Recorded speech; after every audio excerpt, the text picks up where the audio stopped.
Hello everyone and welcome back to another video from Apps Academy.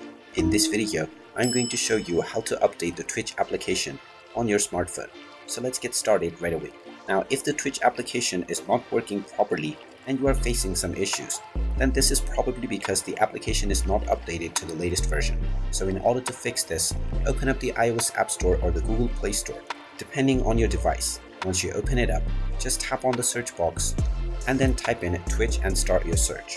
Once you find the Twitch application, tap on it, and if you see an update button instead of open, you will need to tap on this in order to install the latest updates.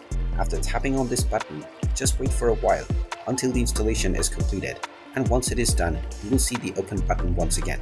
You can then tap on it to open up the Twitch app, and you will be able to use the application without any issues once again.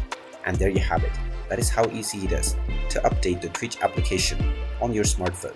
If you find this video helpful, make sure you hit that like button and subscribe to our channel if you haven't done so already.